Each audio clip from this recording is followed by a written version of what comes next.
तो दोस्तों, जय श्री राम। मैं रवि कुमार एक बार फिर से स्वागत करता हूं अपने YouTube चैनल पर। अगर आप भी श्री राम जी के और देवों के देव महादेव के भगत हैं तो मेरे इस चैनल को सब्सक्राइब जरूर करें। रामायण में उर्मिला का महत्वपूर्ण योगदान रहा है। वे राजा जनक की छोटी पुत्री व माता सीता की बहन थी। जब उनके पति लक्ष्मण अपने बड़े भाई श्री राम व माता सीता की सेवा करने 14 वर्ष के वनवास पर चले गए थे, तब उनकी असली परीक्षा हुई थी। उन्हें नागदेवी का अवतार माना जाता है, जिनका विवाह शेषनाग के अवतार लक्ष्मण के साथ हुआ था। आज हम आपको उर्मिला का संपूर्ण जीवन परिचय देंगे। मिथिला के राजा जनक थे, जिनकी पत्नी का नाम सुनैना था। उनके कोई संतान नहीं थी। तब एक दिन उन्हें भूमि से एक पुत्री की प्राप्ति हुई। उन्होंने इसे भगवान का आशीर्वाद समझकर अपने पुत्री के रूप में अपना लिया तथा उनका नाम माता सीता रख दिया। सीता को अपनाने के कुछ वर्षों के पश्चात उन्हें भगवान की कृपा से स्वयं की पुत्री प्राप्त हुई, जिसका नाम उर्मिला था। उर्मिला की 2 चचेरी बहनें भी थी, जिनका नाम मांडवी व श्रुतकीर्ति था। चारों बहनें एक साथ पली बड़ी व राजसी आनंद लिए। फिर एक दिन उर्मिला की बड़ी बहन सीता का स्वयंवर आयोजित किया गया, जिसमें अयोध्या के राजकुमार श्री राम विजयी रहे। फलस्वरूप सीता का विवाह श्री राम के साथ हो गया। उसके बाद उनके पिता जनक ने अयोध्या से घनिष्ठ संबंधों को स्थापित करने के लिए अपनी बाकी 3 पुत्रियों का विवाह भी अयोध्या के राजकुल में करवाने का निर्णय लिया। श्री राम के 3 छोटे भाई थे, जिनमें उनके सबसे निकट व प्रिय लक्ष्मण थे। लक्ष्मण को भी श्री राम अपने जीवन से अधिक प्रिय थे। अतः सीता की सगी बहन उर्मिला का विवाह लक्ष्मण के साथ करवाने का तय किया गया। इस प्रकार उर्मिला का विवाह भगवान श्री राम के छोटे भाई व शेषनाग के अवतार लक्ष्मण के साथ हो गया।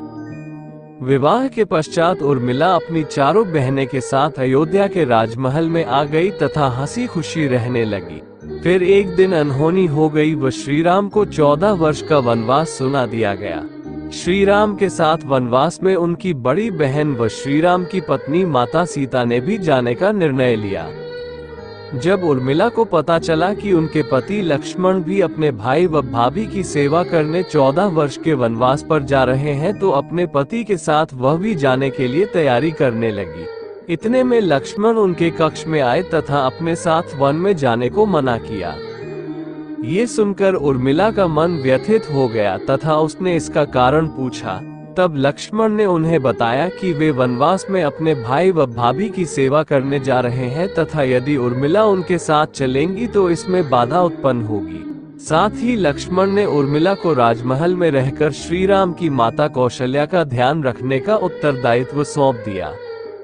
अपने पति के यह वचन उर्मिला के हृदय में लगे, लेकिन वे धर्म तथा कर्तव्य के लिए अपना सर्वस्व बलिदान करने को तैयार हो गई।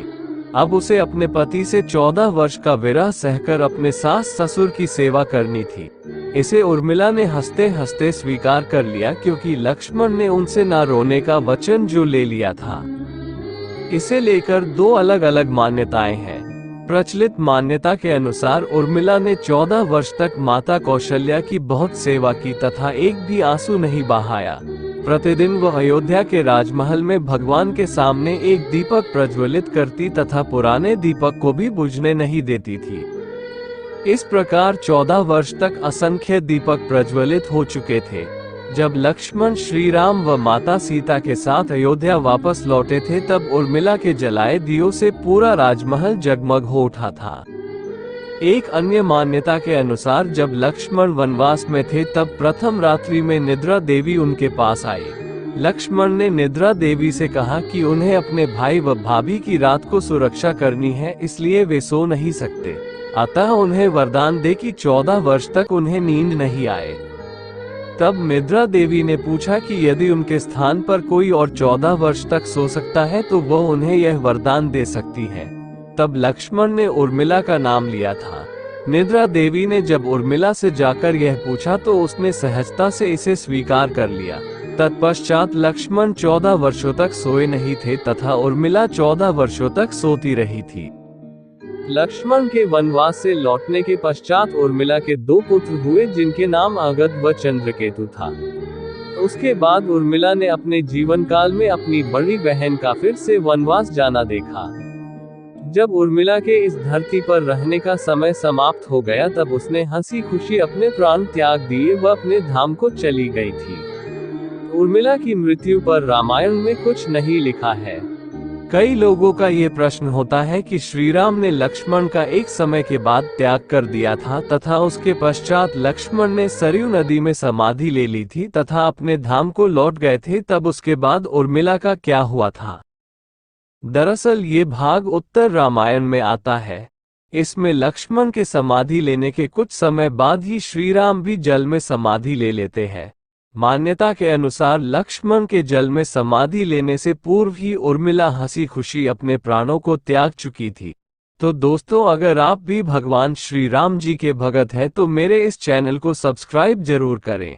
जय श्री राम, जय श्री राम, जय सनातन धर्म, जय सनातन धर्म।